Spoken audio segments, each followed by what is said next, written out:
Welcome back class 10। आज इस chapter में स्टार्ट करने जा रही है आपका फिजिक्स का चैप्टर है। एक्चुअली इस चैप्टर में कुछ इंपॉर्टेंट फिनोमिनन्स हैं जो हमें कवर करने हैं। But basically this chapter is deals with your human I, the I of the human beings, how does it works, what are the different parts of the human eye, how do they help in formation of image। क्योंकि आपको पता है कि आँख जो है it helps us to see the objects around us। Actually it uses the light, जो light present है हमारे आसपास उसको यूज करके आईज जो है वो हमें हेल्प करती है अपने आसपास के ऑब्जेक्ट्स को व्यू करने के लिए, to see the objects around us. And how does it works? It works on the phenomenon of refraction of light. आपको पता है कि लाइट जो है तीन जो है फिनोमिनन फॉलो करती है। एक तो है directly in the propagation of light, lateral inversion जो रिफ्लेक्शन की वजह से होता है, रिफ्लेक्शन और रिफ्रैक्शन। तो जो आपका ह्यूमन आई है it helps us in viewing object using the phenomenon of refraction. Refraction और रिफ्लेक्शन में फ़र्क क्या है? Reflection is passing away of the light, और whenever a light strikes on a polished surface, जब भी लाइट किसी polished surface पे strike करेगी तो it moves back और it is sent back again into the same medium। जिस medium से वो आई है पॉलिश सरफेस पे स्ट्राइक होने के बाद उसी मीडियम पे अगर वापस जा रही है विदाउट बेंडिंग, मतलब जिस एंगल से आई थी अगर उसी एंगल से it is being sent back again in the same medium through which it entered, then such a process is called as reflection। और रिफ्रैक्शन क्या होता है? बेंडिंग ऑफ लाइट टुवर्ड्स और away from the normal. Refraction में आप लोग अब तक शायद पढ़ चुके होंगे। बेंडिंग ऑफ लाइट टुवर्ड्स और away from the normal is called as refraction. और ये क्यों होता है? बिकॉज इधर the light enters from a rare to a denser medium और it enters from a denser to a rare medium. दो conditions होती हैं जिसकी वजह से रिफ्रैक्शन होता है। मीडियम में फ़र्क है, मतलब उनकी डेंसिटीज़ में फ़र्क है। रिफ्रैक्शन जो है वो किस प्रिंसिपल पे बेस्ड है? Difference in densities of the medium in which the light is entering. either it will enter from a rarer to a denser medium or it will enter from a denser to a rarer medium। दोनों है। दोनों ही conditions में या तो it will bend towards the normal और it will bend away from the normal. Normal क्या होती है? ये आपकी इंसिडेंट लाइट है, ये रिफ्लेक्टेड लाइट, और ये जो नॉर्मल है, जो इमेजिनरी नॉर्मल हम ड्रॉ करते हैं 90 डिग्री पे, वो क्या होता है? That is normal. So bending of light either away और towards the normal upon passing from different mediums which vary in their densities, इसी को रिफ्रैक्शन बोलते हैं, towards or away from the normal। ये डिफरेंस है रिफ्लेक्शन और refraction में। ठीक है कि रिफ्लेक्शन में लाइट बेंड नहीं होती है, लेकिन रिफ्रैक्शन में जो लाइट है it will either bend towards or away from the normal, and it is because of इसका प्रिंसिपल है difference in densities. Difference in densities of mediums in which the light is entering। Difference in densities of mediums, difference in densities of mediums in which the light is entering। ठीक है, जिसकी वजह से light या तो bend हो जाती है टुवर्ड्स द नॉर्मल और it bends away from the normal while light is entering. ठीक है, तो जो आँख है हमारी, जो ह्यूमन आई है, it works with the phenomenon of refraction. जो आपका लेंस होता है, लेंस पे लाइट पड़ती है जिस पे रिफ्रैक्शन का फिनोमिनन होता है, जो आई लेंस होता है उस पर लाइट गिरती है। जब आप लाइट की किसी जो आपके आसपास नेचुरल लाइट है, चाहे सन लाइट हो, चाहे ट्यूब लाइट हो, चाहे आपके कमरे में कोई और लाइट चल रही हो, वो लाइट क्या है? उसकी रेज जो है आपके लेंस पे पड़ती है और लेंस पे रिफ्रैक्शन का फिनोमिनन होता है। रिफ्रैक्शन का फिनोमिनन होने की वजह से इमेज बनती है रेटिना पे, और रेटिना जो है उस इमेज को वाया ऑप्टिक नर्व आपके ब्रेन पे पहुंचाता है as signals, as electric signals. It sends that image in the form of electric signals to your brain. Brain intercepts और इट इंटरप्रेट्स दैट इमेज, और फिर वो इमेज जो है वापस सीधी होके आपके रेटिना पे बन जाती है। आपको पता होगा कि जो इमेज आपके रेटिना पे बनती है वो हमेशा इन्वर्टेड है, मतलब you always see the world upside down. तो हम एक्चुअली दुनिया देख रहे हैं वो ऊपर नीचे, we are actually seeing the world upside down। But what happens is कि रेटिना जो इमेज रेटिना पे बनती है because of refraction of light via your lens which is the eye lens which is present, the retina sends this image as electric signals via optic nerve to your brain। brain उस image को सीधा कर देता है और सीधा करके फिर से उसको वापस आपके रेटिना पे लाके चिपका देते हैं। तो इतनी जल्दी, and it all this is happening in fractions of micro seconds.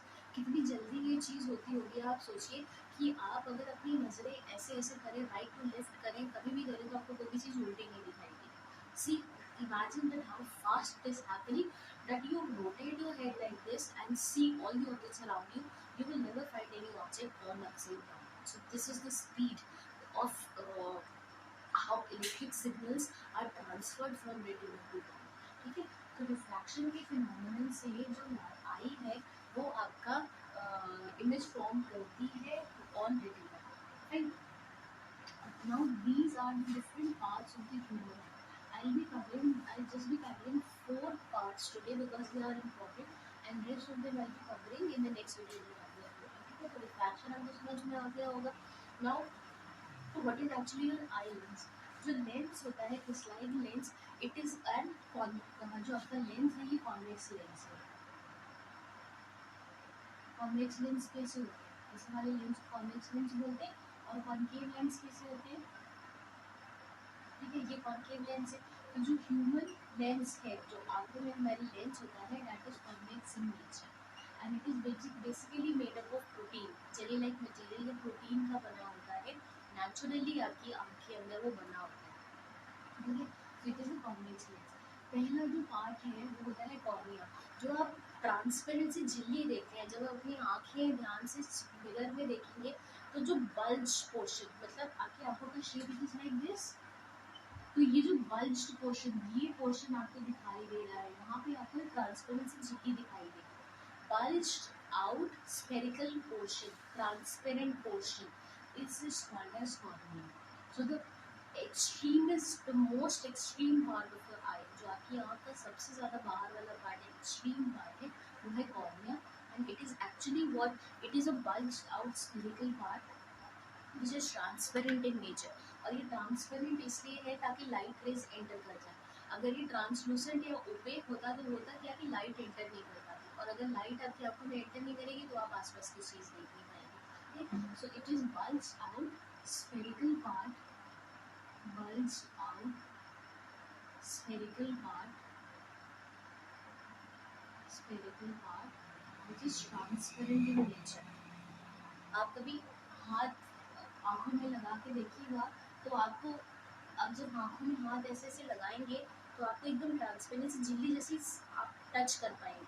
जैसे पतली सी सेलोफेन शीट होती है जो आप उसके ऊपर लगाते हैं कॉपीज के ऊपर, उसको जब टच करो तो फील होता है ना, वैसे ही आप जब टच करेंगे अपने आईज पे, तो जो एक्सट्रीमेस्ट पार्ट, जो सबसे बाहर पार्ट है, आपको हल्की सी उसमें ट्रांसपेरेंसी लाइनिंग दिखाई देगी। इसी bulge spherical part transparent lining को हम बोलते हैं cornea.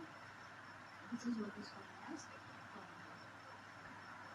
Transparent lining. And this is the first part of the eye जहाँ से लाइट आपकी आंखों में एंटर, ठीक है। इसके बाद जो नेक्स्ट पार्ट है that is your crystalline lens. Crystalline इसलिए बोला है because it is made up of protein, और यही प्रोटीन जब बहुत ज़्यादा आपकी आंखों में जमा हो जाता है तो लेंस ओपेक हो जाता है, जिस कंडीशन को बोलते हैं कैटरैक्ट या मोतियाबिंद। ठीक है, जो प्रोटीन इसमें प्रेजेंट होता है, जब वो जमा होने लगता है ओल्ड एज की वजह से, तो होता क्या है कि जो लेंस है आपका वो ओपेक हो जाता है, और उसकी वजह से आप जो है जो eye suffers from a disease which is called as cataract. तो क्रिस्टलाइन लेंस है, this is a convex lens, ठीक है, which is made up of protein और a jelly like material, protein और jelly like material। And cornea से, जो cornea से light enter करती है वो आपकी फिर कहाँ पे फॉल करती है, on your lens. Image is not formed on the lens, lens are there just to converge or diverge the light which is entering inside your eyes। ठीक है, लेंस का काम क्या होता है, कॉन्वेक्स और कॉन्केव लेंस का, either to converge or to diverge the rays which are falling on your eyes। जो रेस कॉर्निया से आ रही है कॉर्निया के थ्रू, उनको या तो कन्वर्ज करना या उनको डाइवर्स करना, ये काम लेंस का है।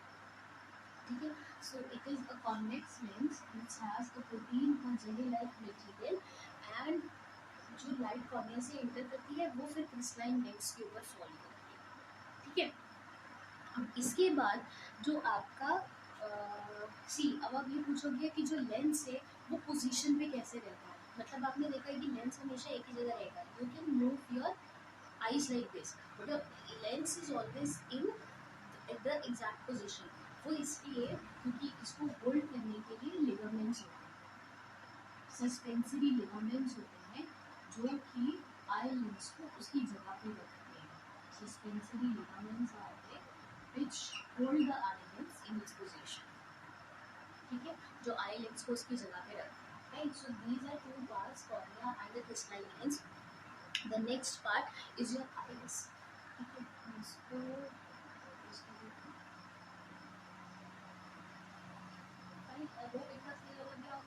Next part is iris. Iris जो है एक्चुअली एक मस्कुलर डायफ्राम है, black muscular diaphragm is a muscular diaphragm and it is beyond, it is beneath your lens, जो आपका लेंस है उसके पीछे होता है आइरिस, ठीक है। Dark muscular, right, so it is, iris is the dark muscular diaphragm, black means for dark, ठीक है, dark muscular diaphragm which is between your cornea and your lens। iris जो है वो स्ट्रक्चर है जो कॉर्निया और लेंस के बीच में होता है।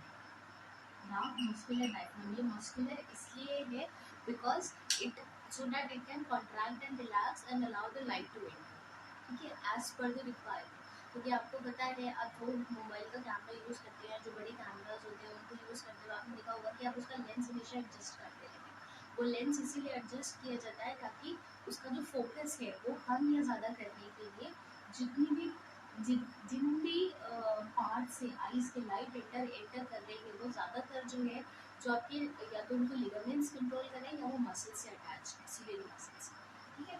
तो ये जो आइरिस है it is a dark muscular diaphragm which is between the cornea and the lens and this is what is responsible for the colour of the eye. Iris, ये पूछते हैं name the part of the eye which is responsible for the colour of the eye. तो जो आप blue, brown, hazelnut colour, olive green colour, sea blue colour, foreign countries में ज़्यादातर जो colours हैं वो आपको लाइट उसमें मिलेंगे, ग्रे कलर होता है, सी ग्रीन, सी ब्लू, ये कलर होते हैं। तो जो कलर आप बताते हैं ना आँख का कलर क्या है, जो आँख का कलर होता है वो एक्चुअली आपकी आइरिस का कलर होता है, ठीक है। So iris is responsible for giving for the colour of your eye. ये क्वेश्चन जो है ये कई बार पूछा जाता है कॉम्पिटिटिव एग्जाम्स में, that name the part of the eye which is responsible for giving the colour of the eye, ठीक। So iris is that part. अब जो आइरिस है आपने देखा होगा कभी जब छोटे थे तब ध्यान दिया होगा कि टॉर्च जो है आँखों में डाल देते थे, कई बार दूसरे की आँख में टॉर्च जला देते थे। तो वो क्या करते थे, आपने देखा होगा कि जो आइरिस है, जो ब्लैक पार्ट होता है उसके बीच में एक छोटा सा ब्लैक होल टाइप का होता है, जस्ट लाइक दिस। ये जब लाइट आप डालते हैं तो या तो ये बड़ा हो जाता है या तो ये छोटा हो जाता है, ठीक है। तो आइरिस के बीच में जो स्मॉल होल होता है it is called as pupil and pupil is responsible for controlling the amount of light that should enter your eye. क्योंकि अगर एकदम से बहुत तेज लाइट जाएगी तो आप, आपने ये चीज़ नोटिस की होगी कि जब आप डिम लाइट से या अगर मान लीजिए किसी ऐसे कमरे में है या रूम में है जिसमें लाइट बहुत हल्की है और आप एकदम से सनलाइट में जाते हैं तो आप वो उसको हिंदी में क्या बोलते हैं, चकाचौंध बना, मतलब ऐसा कुछ दिखाई नहीं देता, कुछ देर के लिए आपको कोई भी चीज़ दिखाई नहीं, आप बहुत बहुत तेज धूप से जब वापस अंधेरे कमरे में आते हैं तो आपको कुछ भी दिखाई नहीं देता है। इसीलिए होता है because pupil is either contracting or it is relaxing and it takes some time, इसको थोड़ा सा टाइम लगता है अपने आप को कॉन्ट्रैक्ट करने में या रिलैक्स करने में। एक्चुअली व्हाट हैपेंस इज, पहले तो ये समझने की कोशिश करना कि आइरिस के बीच में जो होल होता है जो बड़ा या छोटा होता है या कॉन्ट्रैक्ट या रिलैक्स होता है उसको प्यूपिल बोलते हैं and it is basically responsible entire human आई में, it is the part which is responsible for controlling the amount of light that enters your eye, ठीक है, that enters or leaves your eye, fine। so dim light होती है, जब dim light होगी तो what happens is कि in dim light it opens up completely, जब light हल्की होगी तो ये पूरी तरह ओपन हो जाएगा ताकि मैक्सिमम लाइट आपकी आंखों में एंटर कर पाए और आप चीज़ें साफ साफ देख पाए। फाइन। लेकिन जब आप ब्राइट लाइट में जाएंगे, मतलब जब बहुत तेज लाइट है, तो वहाँ पे ये कॉन्ट्रैक्ट हो जाता है, क्योंकि ब्राइट लाइट में बहुत ज़्यादा अमाउंट ऑफ लाइट अगर आपकी आँख में एंटर करेगी तो it can damage your retina और के रेटिना को डैमेज कर सकती है। राइट। तो इसीलिए उसको प्रोटेक्ट करने के लिए इमेज भी जो है उसको भी ब्लर बन जाएगी, या हो सकता है आपको चीज़ें साफ दिखाई ना दे। तो pupil is responsible for controlling the amount of light that enters your eye। जब डिम लाइट होगी, ये हमेशा याद रखना, इसमें कंफ्यूजन होता है कि जब डिम लाइट होती है, when the light is dim, dim light में pupil जो है opens up completely, pupil opens up completely। और इसका रीजन ये है कि ताकि आप कम रोशनी में जब आए तो आप चीज़ें आराम से देख सकें। ठीक है। और जब ब्राइट लाइट में जाएंगे, जब हम ब्राइट लाइट में जाते हैं तो इट कॉन्ट्रैक्ट्स मतलब श्रिंक कर जाता है, ताकि कम लाइट आपकी आंखों में एंटर करे और आपका रेटिना डैमेज। ठीक है। ये जो इसका कॉन्ट्रैक्शन और रिलैक्सेशन है, मतलब ओपनिंग अप एंड क्लोजिंग, ये जो है ये कंट्रोल करती हैं आपकी ciliary muscles. This is controlled by ciliary muscles. Ciliary muscles are responsible for the opening and closing, not closing completely close है, लेकिन उसका रिलैक्स होना और उसका कॉन्टैक्ट होना, तो ciliary muscles का होना। ठीक है। और यही वजह है कि जब आप अंधेरे कमरे से बाहर एकदम रोशनी में जाएंगे तो आपको एकदम से चीज़ें दिखाई नहीं देती, क्योंकि आप ब्राइट लाइट में जा रहे हैं। आप डिम लाइट में थे तो आपका जो प्यूपिल था वो ओपन था, लेकिन जब आप ब्राइट लाइट में गए तो उसको थोड़ा सा टाइम लगता है श्रिंक करने में, कॉन्टैक्ट करने में। और जैसे ही वो कॉन्टैक्ट कर जाता है, आप जो बाहर वाली लाइट होती है उससे आपकी आँख एडजस्ट हो जाती है। And the same phenomenon happens जब आप बाहर से या बहुत तेज रोशनी से जब कम रोशनी में आते हैं तो आपको एकदम से दिखाई नहीं देता, थोड़ा सा टाइम लगता है, फिर आपको चीज़ें धीरे धीरे धीरे साफ दिखाई देने लगती है। वो इसलिए क्योंकि जो आपका प्यूपिल होता है वो क्या हो रहा होता है, रिलैक्स हो रहा होता है, मतलब ओपन अप हो रहा होता है, ताकि जो लाइट है वो एंटर करे आपकी आंखों में और आपको आसपास की चीज़ें साफ दिखाई। Right? So always remember that pupil is that part of the eye which is responsible for controlling the amount of light that should enter your eye. Right? तो ये इतने पार्ट्स मैं आपको आज कंप्लीट करा दे रही हूँ। नेक्स्ट जो पार्ट्स है आइज के, that I be uploading a video very soon and I be explaining the rest of the parts of the eye. Right? Thanks class 10 forward.